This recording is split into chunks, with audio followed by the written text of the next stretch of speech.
Hai gengs, kalian tahu tidak dampak perang Rusia dan Ukraina bagi negara Indonesia? Inilah fakta dampak negatif konflik Rusia dan Ukraina bagi negara Indonesia. Sebelum lanjut, jangan lupa tekan tombol subscribe, like, dan komen. 1. Penurunan nilai tukar rupiah.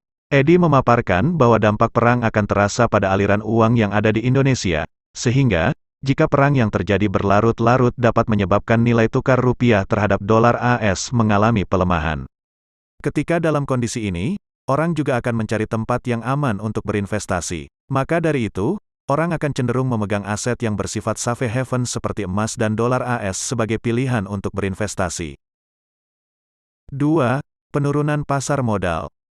Pasar modal otomatis akan mengikuti tren yang dialami oleh nilai tukar rupiah terhadap dolar Amerika dan isu global yang sedang terjadi.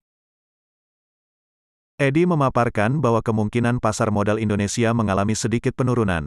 Hal ini wajar karena di seluruh dunia juga mengalami tren yang sama.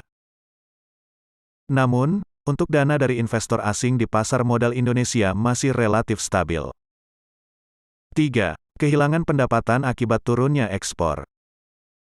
Dampak perang Rusia-Ukraina yang paling terasa bagi Indonesia salah satunya adalah pada bidang ekspor.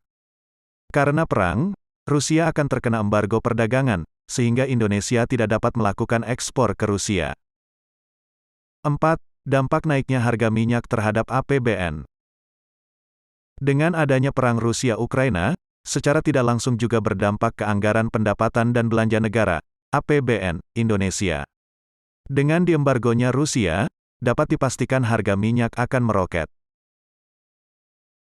Di setiap peningkatan $1 per barel akan memberi beban APBN sebanyak Rp2,5 triliun lebih, untuk minyak tanah sekitar Rp50 miliar, sedangkan untuk LPG sebesar Rp1,5 triliun. 5. Kenaikan harga komoditas gandum. Selain harga minyak, kemungkinan harga komoditas gandum juga akan mengalami kenaikan. Ukraina berada di urutan pertama sebagai pengimpor gandum di Indonesia. Dengan demikian, Ukraina berkontribusi pada lebih dari 20% stok gandum di tanah air.